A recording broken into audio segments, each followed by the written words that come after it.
ভগবান শ্রীকৃষ্ণ কি শুধুই মাত্র মানুষের কল্পনা, নাকি সত্যি সত্যি কোনোদিন তার অস্তিত্ব ছিল আমাদের এই পৃথিবীতে? তিনি কি ব্রজধামে সত্যি সত্যি লীলা করে বেড়াতেন, নাকি এটি সনাতন ধর্ম অবলম্বীদের শুধু একটি বিশ্বাস? আমি জানি ভগবানের অস্তিত্বকে নিয়ে প্রশ্ন তোলার মতো সামর্থ্য আমার মতো একজন সাধারণ মানুষের নেই, কিন্তু তবুও জানতে ইচ্ছে করে। তাই আজকের এই ভিডিওতে এই বিষয় নিয়েই আলোচনা হতে চলেছে। আমার সকল বন্ধুদের কাছে আমি অনুরোধ করছি ভিডিওটি প্রথম থেকে শেষ পর্যন্ত দেখার জন্যে। আমার উপস্থাপনা যদি আপনাদের পছন্দ হয়ে থাকে লাইক করবেন, শেয়ার করবেন, আর এরকম ধরনের ভিডিও দেখতে চাইলে চ্যানেলটিকে সাবস্ক্রাইব করে পাশের বেল আইকনটি টিপে রেখে দেবেন। আগামী দিনে আপলোড করা সমস্ত ভিডিওর নোটিফিকেশন পৌঁছে যাবে আপনাদের কাছে সবার আগে। তাহলে চলুন শুরু করা যাক আজকের ভিডিও। ভিডিও শুরুতেই আপনাদের জানিয়ে রাখি, এই ভিডিওতে দেওয়া ইনফরমেশনগুলো ইন্টারনেট ঘেঁটে বিভিন্ন জায়গা থেকে তথ্য সংগ্রহ করা হয়েছে। ভগবান শ্রীকৃষ্ণের অস্তিত্বের প্রমাণ হিসেবে এই তথ্যগুলো আজকের এই ভিডিওতে আপনাদের কাছে প্রকাশ করা হচ্ছে। বন্ধুরা, আপনারা সকলেই জানেন ভগবান শ্রীবিষ্ণু বা নারায়ণের অষ্টম অবতার হল ভগবান শ্রীকৃষ্ণ। শ্রীকৃষ্ণ সম্বন্ধে জানে না এমন মানুষের সংখ্যা বোধহয় নেই বললেই চলে। কংসের কারাগারে তার জন্মের কাহিনী হোক, বা ননিচুরি বৃত্তান্ত, পুতনা বধ, কালীয় দমন, কংসবধ থেকে শুরু করে মহাভারতের যুদ্ধ পর্যন্ত সকলেই কম বেশি জানেন। এই কৃষ্ণ নামটির সঙ্গে জড়িয়ে রয়েছে কত না গল্প, কত না কাহিনী, যা একটি ভিডিও তৈরি করে কোনোভাবেই ব্যাখ্যা করা সম্ভব নয়। তিনি একদিকে যেমন ছিলেন প্রেমের পরাকাষ্ঠা, আর অন্যদিকে ধুরন্ধর রাজনীতিবিদও বটে। তবে ঘুরে ফিরে সেই একটি প্রশ্নই মাথায় আসে, ভগবান শ্রীকৃষ্ণ কি কোনো ঐতিহাসিক ব্যক্তিত্ব? তিনি কি সত্যি সত্যি ছিলেন? কৃষ্ণ কাহিনীর মূল উৎস কিন্তু ভগবত, আর আমরা সকলেই জানি তার 108টি নাম ছিল, আর তার প্রতিটি নামের সঙ্গে জুড়ে রয়েছে ভিন্ন ভিন্ন ইমেজ বা ভিন্ন ভিন্ন লীলা। উদাহরণস্বরূপ আমরা বলতে পারি যে আমরা যখন তাকে কৃষ্ণ নামে জানি বা কৃষ্ণ নামে দেখি, তখন তাকে আমরা প্রেমের ঠাকুর হিসেবে চিহ্নিত করি।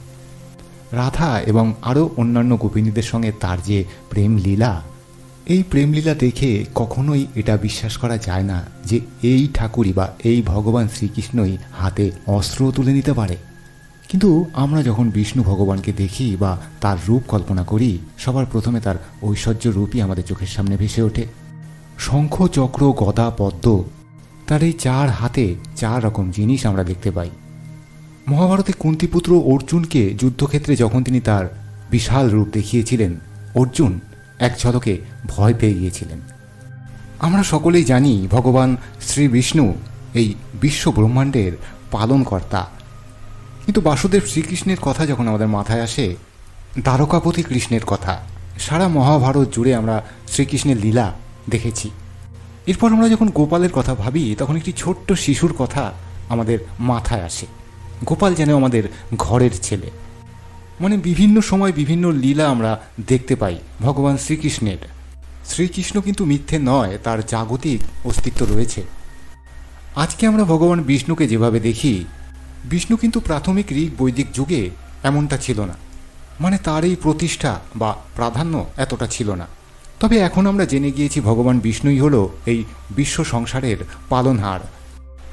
তবে ঋগ বৈদিক যুগে সেই সময়কার আর্যরা বিভিন্ন প্রাকৃতিক শক্তি নির্ভর দেবতা, যেমন চন্দ্র, সূর্য, পবন, অগ্নি বা ইন্দ্র, এদেরকেই প্রধান দেবতা বলে তারা মনে করতেন।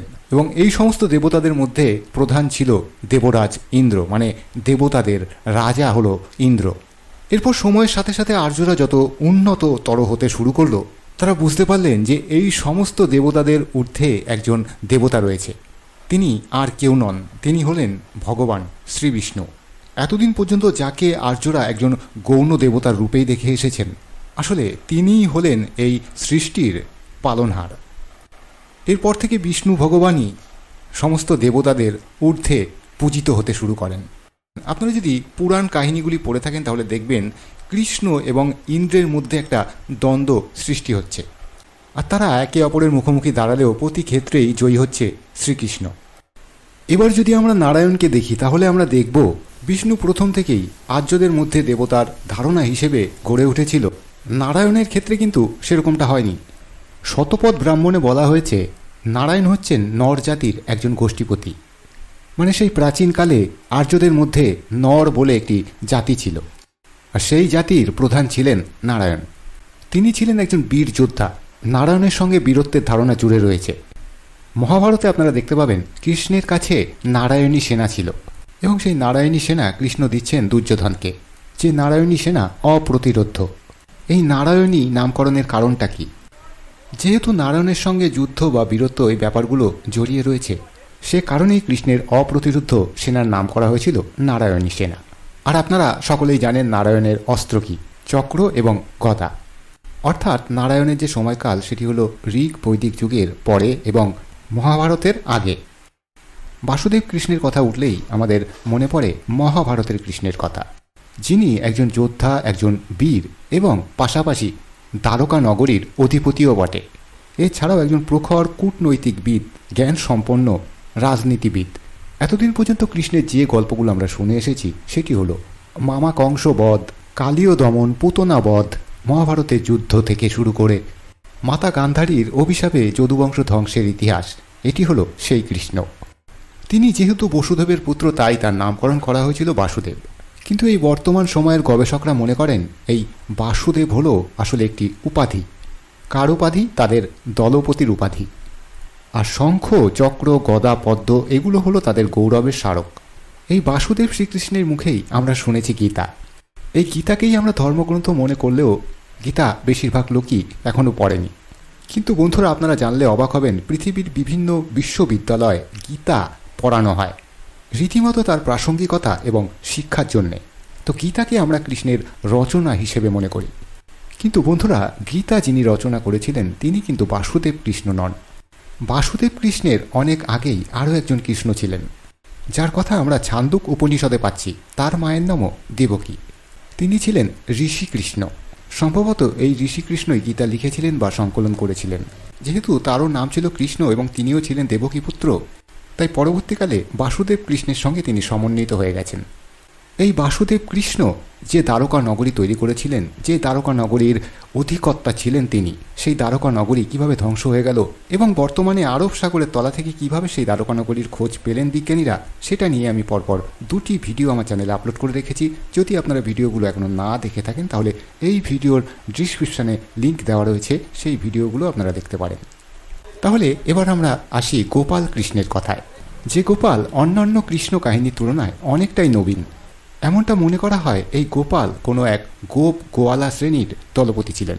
তার সম্বন্ধে সমস্ত লৌকিক কাহিনীগুলো পরবর্তীকালে কৃষ্ণ কাহিনীর মূল ধারায় স্থান পেয়েছে। গোপাল সম্বন্ধে যে সমস্ত কাহিনীগুলো আমরা শুনি, মাখন চুরি থেকে শুরু করে পুতনা বধ, সেগুলো সম্ভবত গোপাল কাহিনী থেকেই কৃষ্ণ কাহিনীর মূল ধারায় স্থান পেয়েছে। কিন্তু আপামর বাঙালির কাছে কৃষ্ণ হলো প্রেমের ঠাকুর, আর কৃষ্ণ ভক্তদের কাছে কৃষ্ণ হলো তাদের শক্তির উৎস। যে শক্তি আমাদের মধ্যে সঞ্চারিত করেছেন মহাপ্রভু চৈতন্যদেব, সে শক্তি, সে প্রেম অটুট থাকুক সমস্ত কৃষ্ণপ্রেমীদের মনে। আজকের মতো এটুকুই। দেখা হচ্ছে পরের ভিডিওতে। সবাই ভালো থাকুন, সুস্থ থাকুন। আজকের মতো সকলকে বিদায় জানাচ্ছি। নমস্কার।